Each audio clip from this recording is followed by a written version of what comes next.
गच्चीवरील बागेत आज कोणत्या कोणत्या भाज्या मिळाल्या आणि फुलं मिळाली ते मी आज तुमच्यासोबत शेअर करणार आहे। आणि सतत पाऊस पडत आहे, म्हणजे कंटिन्यू पावसामुळे बागेचा जरा अवतारच झालेला आहे। तर हे पहा, बकेटमध्ये हे पपईचं झाड लावलेलं आहे, तर त्याला लहान लहान कळ्या लागलेल्या आहेत। लवकरच इथे आता पपया तयार होणार आहे, याचं फुलात रूपांतर होऊन। तर लवकरच आपल्याला बकेटमधल्या पपईच्या झाडाला पपया लागलेल्या मी तुम्हाला दाखवणार आहे, तर जेव्हा त्याला लागतील तेव्हा। तर भरपूर आता वेगवेगळी प्रकारची फुलझाडं आहेत। तर हे जास्वंद आहे, पूर्ण गच्च भरले जास्वंद फुलांनी। आणि इथे काकडीचा वेल लावलेला आहे, तर याला सुद्धा लहान लहान काकड्या लागलेल्या आहेत। तर पाहूया आता काही दिवसांनी याचं मोठ्या काकड्या होत आहेत की नाही। तर वेल छान वाढायला लागलेला आहे। आणि इथे मी माझं लिंबाचं झाड आहे ना, त्याच्यावर वेल सोडलेला आहे, म्हणजे त्याच्या आधाराने वेल पुढे जाईल। त्याला मी जास्त काही बांधलेलं नाही, लिंबाच्या झाडावर सोडलेलं आहे। तर भरपूर लहान लहान काकड्या लागलेल्या आहेत। एकच वेल आहे, पण त्याला 8 ते 10 काकड्या लागलेल्या आहेत। तर इथे छोट्या कुंडीमध्ये भेंडीचं रोप आहे, भेंडीच्या ह्याला सुद्धा बघा छोट्या छोट्या भेंडी लागलेल्या आहेत। तर बऱ्याच कुंड्यांमध्ये मी बी लावले होते भेंडीचे, तर त्याला सुद्धा या लागले। इथे टोमॅटोचं आहे, टोमॅटो पिकलेला आहे। इथे मखमल झेंडू, भरपूर झेंडूची फुलं आलेली आहे मखमलची।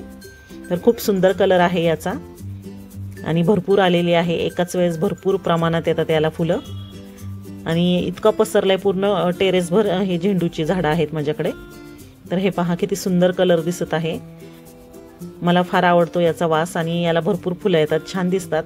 तर आता झेंडू तर लावलेला आहे मी। इथे तुरीचं झाड आहे, जे आपण तुरीच्या डाळीचं वरण करतो ना, त्यात याला छान शेंगा लागतात आणि त्या शेंगा वाळल्यानंतर त्याच्यातल्या बियांची आपण तूर डाळ करतो, त्याचंच वरण बनवलं जातं।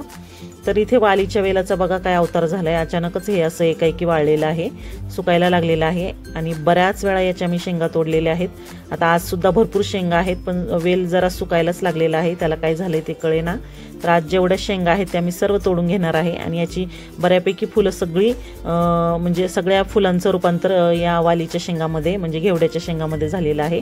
आता याला काही जास्त फुलं राहिलेली नाही। तर आता जेवढ्या शेंगा आहेत त्या सर्व मी तोडून घेत आहे। तर कदाचित हा शेवटचा तोडा असेल वालीच्या शेंगाचा। याच्या आधी मी 8 ते 10 वेळा याच्या शेंगा तोडून घेतलेल्या आहेत, बऱ्याच वेळा। प्रत्येक वेळेस 1 किलो अर्धा किलो अशा शेंगा निघलेल्या आहेत प्रत्येक तोड्याला। तर फक्त कुंडीमध्ये म्हणजे अशा चौकोनी ट्रेमध्ये लावलेला आहे, खूप मोठा पण नाहीये, तरी सुद्धा याला भरपूर शेंगा लागलेल्या आहेत आतापर्यंत। तुम्ही माझे मागचे व्हिडिओ नसेल पाहिले तर ते तुम्ही पाहू शकता, त्याच्यामध्ये तुम्हाला दिसेल मी किती शेंगा तोडलेल्या आहेत याच्या आतापर्यंत। तर आता मी सर्व शेंगा तोडून घेत आहे।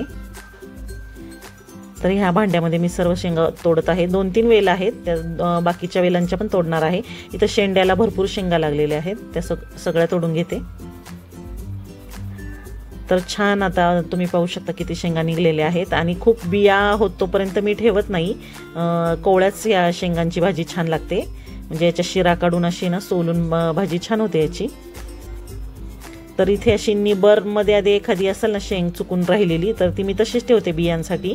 नेक्स्ट टाइम जेव्हा मला याचा वेल लावायचा असतो तेव्हा मी ती शेंग वाळवते आणि जी निबार झालेली असते ती शेंग वाळवून मग त्याची बिया तयार करते आणि त्या लावते, म्हणजे मला विकत बिया आणायची गरज पडत नाही। तर नेहमी मी असंच करते। एकदाच मी विकत बिया आणले होते याचे, आणि त्याच्यानंतर मी वर्षानुवर्ष याचेच झाडाचे हे पहा ही अशी शेंग निबर झालीत ना, आता ती पूर्ण वाळत तोपर्यंत ठेवणार आहे आणि वाळल्यानंतर मग त्याचे बिया करणार आहे। तर इथे एका फांदीला थोडी फुलं दिसत आहे आणि इथले बऱ्यापैकी मी शेंगा तोडल्यात। 1-2 निबर आहेत त्या ठेवलेल्या आहेत बियांसाठी। तर आता शोधून शोधून काढायचे आहेत सर्व शेंगा, कारण लवकरच आता हा वेल मी काढून टाकणार आहे, कारण याची सर्व फुले संपलेली आहे। आता याला पुन्हा फुलं लागतील असं वाटत नाही, कारण हा वेल पूर्ण सुकायला लागलेला आहे। खूप जोरदार पाऊस आणि हवेमुळे बहुतेक याचा असा अवतार झालेला आहे। तर तुम्ही पाहू शकता किती शेंगा निघत आहेत। तर एवढ्या शेंगा ह्या एका वेलाच्या निघालेल्या आहेत। अजून 2-3 वेल आहे, त्याच्या पण तोडून घेऊया। ते वेल छोटे आहेत, ते खूप मोठे नाही आहे, त्यामुळे त्याला काही जास्त शेंगा निघणार नाही। तर इथे लिंबाच्या झाडाच्या तिथेच मी एक वेल वरती चढवलेला आहे, तर त्याच्या पण तोडून घेते। दोन्ही वेल सुकायला लागलेले आहेत म्हणून। तर कदाचित अजून एकदाच याला शेंगा निघतील, मग पुन्हा काही शेंगा निघायच्या नाही मला असं वाटतं, मग नंतर मी तो काढूनच टाकणार आहे सर्व वालीचे वेल। थोडी थोडी फुलं दिसत आहेत ना वेलाला, त्याच्यामुळे आता लगेच याच वेळेस नाही काढणार. तर एवढ्या शेंगा आता त्या वेलाला सुद्धा निघालेत. आता इथे एका बकेटमध्ये लावलेलं आहे, त्याला पण आहेत शेंगा, त्याला पण थोडीशी फुलं आहेत. आता ही फुलं जेव्हा फुलांचं रूपांतर या शेंगांमध्ये होईल तेव्हा त्या शेंगा तोडल्यानंतर मी सर्व वालीचे वेल काढून टाकणार आहे आणि नवीन लावणार आहे. तर याच्यासुद्धा मी शेंगा काढून घेतल्यात. हे पहा, एवढ्या शेंगा निघालेल्या आहेत. जवळजवळ अर्धा किलो शेंगा असतील किंवा त्याच्यापेक्षाही जास्त असतील. प्रत्येक वेळेस याला भरपूर शेंगा निघालेल्या आहेत. आता इथे पिकलेला टोमॅटो आहे, टोमॅटो तोडून घेते. टोमॅटो आणि शेजारीच मिरचीच आहे, तर मिरच्यासुद्धा ज्या तयार आहेत त्या सर्व तोडून घेत आहे. जमिनीत जेव्हा आपण कुठलीही भाजीपाल्याची रोपं लावतो तर त्याला भरपूर भाजीपाला मिळतो, पण कुंडीमध्ये एवढा मिळत नाही. पण जे काही मिळतं ना त्याचं एक वेगळंच समाधान असतं. तर कसं होतं, कुंडीमध्ये मोजकीच जागा असते, मोजकीच माती असते आणि त्याच्यामध्येच ते रोप लावलेलं असतं, त्यामुळे त्याला जेवढं शक्य होईल तेवढं त्याच्यातून निघतो थोडाफार काही भाजीपाला. तर तो जो आनंद असतो ना तो काही वेगळाच असतो. आणि हा पूर्णपणे ऑर्गॅनिक आहे. एवढ्या मिरच्या निघालेल्या आहेत, तुम्ही पाहू शकता. लवंगी तिखट मिरची आहे, सर्व ऑर्गॅनिक आहे. याला मी कुठलेही औषध किंवा कुठलेही काही फवारत नाही, केमिकलयुक्त काहीही औषधं फवारत नाही. नॅचरली एकदम शेणखतच वापरते मी. तर इथे एक टोमॅटो होतं, ते पण आता ते टोमॅटोचं झाडसुद्धा वाळलेलं आहे, तर त्याचं एक टोमॅटो काढले.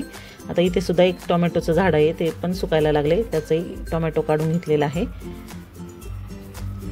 आता इथे ना भरपूर फुलं आलेली आहे.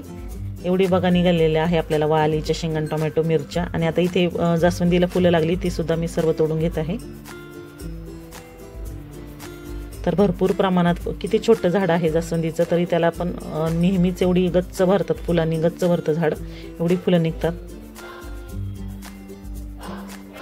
हे पहा किती छान फुलं निघालेली आहे. तर अजून पण दुसऱ्या कुंड्यांमध्ये जास्वंदीचं आहे, तर ते तोडून घेत आहे. पांढरं पण आहे माझ्याकडे जास्वंद, गुलाबी आहे, पिवळा आहे. पण सगळ्यात जास्त गुलाबी जास्वंदालाच फुलं येतात. पांढऱ्याला 1-2-3 दिवस आड येतं आणि पिवळ्याला तर 4-5 दिवसांनी, 8 दिवसांनी येतं, त्याला जास्त येत नाही. तर एवढी गुलाबी जास्वंदीची फुलं तोडून घेतली. आणि हा मखमल झेंडूचा प्रकार, तर याची फुलं खूप सुंदर दिसतात, मला फार आवडतो हा झेंडू. तर याची सुद्धा मी जी मोठी मोठी फुलं आहेत आणि मला जेवढी लागत आहेत देवासाठी मी ते तोडून घेत आहे. तर पूर्ण गच्च भरलेलं आहे झाड फुलांनी, तुम्ही पाहू शकता किती छान दिसत आहे. तर इथे तुम्ही पाहू शकता आता पाऊस भरपूर झाल्यामुळे नुसतं पाणी पाणी झाले टेरेसवर. इथे अंजीरचं झाड आहे, मागे खूप अंजीर लागले होते याला. तर प्रत्येक वेळेस अंजीर येऊन गेल्यानंतर त्याची मी फांद्या कट करून टाकते, पुन्हा त्याला नवीन अंजीर येतात. तर इथे आता नवीन अंजीर यायला लागलेले आहे छोटे छोटे. तर इथे सुद्धा मखमल झेंडू आहे, तर ते पण मी तोडून घेत आहे. तर खूप प्रमाणात आहेत ही झाडं. एकदा लावलं ना की त्याच्या परत रोपं तयार करायची गरज पडत नाही, त्याचेच पाकळ्या पडून नवीन नवीन रोपं तयार होतात त्याची आणि भरपूर प्रमाणात आपल्याला झेंडू मिळतो. तर इथे बकेटमध्ये शेवग्याचं झाड आहे, तर याला सुद्धा तुम्ही पाहू शकता कळ्या लागल्यात, फुलं लागलेली आहे. तर लवकरच याला शेंगा लागणार आहे. तर याआधीही मी बऱ्याच वेळा शेंगा तोडलेल्या आहे शेवग्याच्या.